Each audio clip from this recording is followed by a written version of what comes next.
नमस्कार। मई 2026 के तमिलनाडु चुनाव के नतीजे आ चुके हैं और सच कहें तो ये नतीजे बिल्कुल चौंकाने वाले हैं। अभिनेता से राजनेता बने विजय की पार्टी टीवीके राज्य में सबसे बड़ी पार्टी बनकर उभरी है। ये अपने आप में एक बहुत बड़ी बात है। लेकिन क्या सिर्फ सबसे बड़ी पार्टी बनना सत्ता के गलियारों तक पहुंचने के लिए काफी है? आज के इस डीप डाइव में हम इस पूरे राजनीतिक गणित को बिल्कुल आसान भाषा में और निष्पक्ष रूप से डिकोड करेंगे।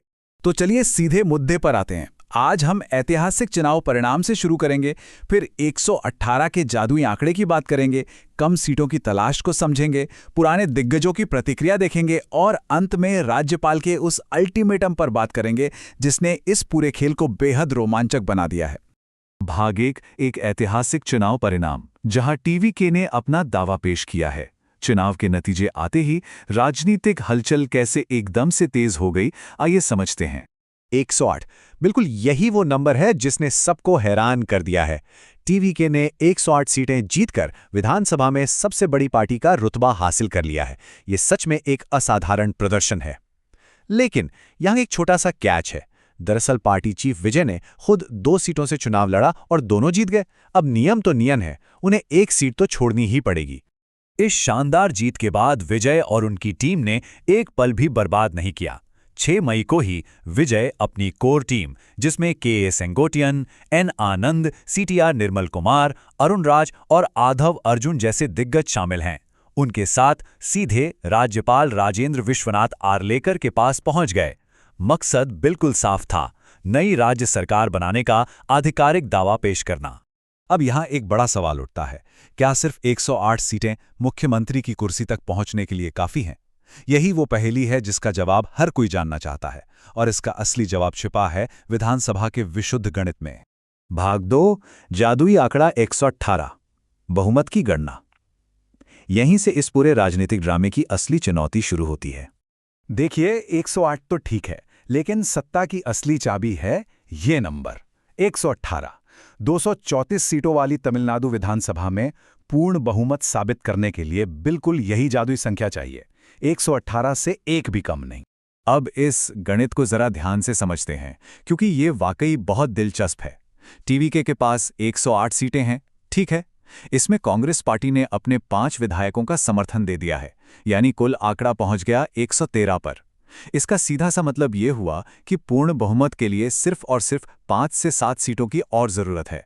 फासला बहुत ही छोटा है, लेकिन राजनीतिक रूप से यही सबसे बड़ा पहाड़ है। भाग 3, कम सीटों की तलाश, गठबंधन की पहेली। अब टीवीके 11 के इस लक्ष्य तक पहुंचने के लिए इन महत्वपूर्ण सीटों को आखिर कहां से जुटाएगी? यहां 2 बिल्कुल अलग तस्वीरें दिख रही हैं। एक तरफ कांग्रेस है, जिसके नेता गिरीश चोडनकर ने बिना देरी किए 5 विधायकों का सपोर्ट लेटर टीवीके को सौंप दिया। वहीं दूसरी तरफ है वीसीके पार्टी। इनके पास 2 विधायक हैं और ये फिलहाल डीएमके के सहयोगी हैं। वीसीके के नेता थोल थिरुमावलवन अभी भी टीवीके के निमंत्रण पर सोच विचार कर रहे हैं। मतलब कुछ लोग तुरंत साथ आ गए और कुछ अभी भी वेट एंड वॉच के मूड में हैं। राजनीतिक बिसात पर अभी भी कुछ मोहरे बचे हैं। वामपंथी दल यानी सीपीआई और सीपीआईएम अभी तक कुछ तय नहीं कर पाए हैं और 8 मई को होने वाली बैठक में कोई फैसला लेंगे। उधर एआईएडीएमके का आधिकारिक स्टैंड तो एकदम साफ है, उन्होंने समर्थन देने से मना कर दिया है। लेकिन एआईएडीएमके के अंदर ही बागी विधायकों का एक गुट है जो टीवीके को समर्थन देने के लिए अपने ही नेतृत्व पर जबरदस्त दबाव बना रहा है। समीकरण सच में हर घंटे बदल रहे हैं। भाग 4, पुराने दिग्गजों की प्रतिक्रिया, मौजूदा गठबंधनों में तनाव। इस तेजी से बदलते खेल का असर पुरानी पार्टियों पर पड़ना तो लाजमी था। इस पूरी हलचल पर निवर्तमान मुख्यमंत्री एमके स्टालिन का बयान काफी ध्यान खींचने वाला है। उन्होंने कहा है कि डीएमके नई सरकार को शुरुआती 6 महीने तक कोई परेशान नहीं करेगी और टीवीके के सरकार बनाने का इंतजार करेगी। इतने बड़े राजनीतिक उथल-पुथल के बीच इतना शांत और धैर्यपूर्ण रवैया वाकई हैरान करने वाला है। लेकिन रुकिए, पर्दे के पीछे की कहानी कुछ और ही है।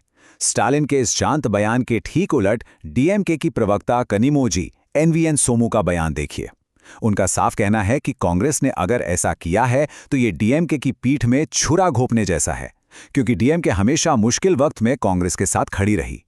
ये तीखी प्रतिक्रिया सीधा सीधा दिखाती है कि सत्ता के इस नए गणित ने पुराने गठबंधनों में कितनी गहरी दरार डाल दी है। भाग 5 राज्यपाल का अल्टीमेटम और ये टिक टिक करती घड़ी।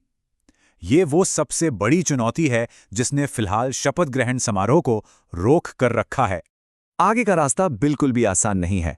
टाइमलाइन पर नजर डालें, 6 मई को टीवीके ने दावा तो पेश कर दिया, लेकिन अगले ही दिन 7 मई को राज्यपाल ने 118 विधायकों के समर्थन का फिजिकल प्रूफ मांग लिया। अब टीवीके के पास फ्लोर टेस्ट पास करने के लिए कुल मिलाकर सिर्फ 2 हफ्ते का समय है। विजय काफी कॉन्फिडेंट हैं कि वो ये कर लेंगे, लेकिन सच कहें तो ये 2 हफ्ते किसी बड़ी अग्नि परीक्षा से कम नहीं है। तो इस पूरे घटनाक्रम को समझने के बाद एक ही सबसे बड़ा सवाल हवा में तैर रहा है। क्या टीवीके इन 2 हफ्तों के अंदर 118 सीटों की इस मुश्किल पहेली के आखिरी टुकड़े जोड़ पाएंगी, या फिर तमिलनाडु एक ऐसे राजनीतिक गतिरोध की तरफ बढ़ रहा है जो पहले कभी नहीं देखा गया? आने वाले कुछ ही दिन इस राज्य का भविष्य तय कर देंगे। आज के इस राजनीतिक विश्लेषण में हमारे साथ जुड़ने के लिए बहुत बहुत शुक्रिया। आगे जो भी होगा हम आपको अपडेट करते रहेंगे।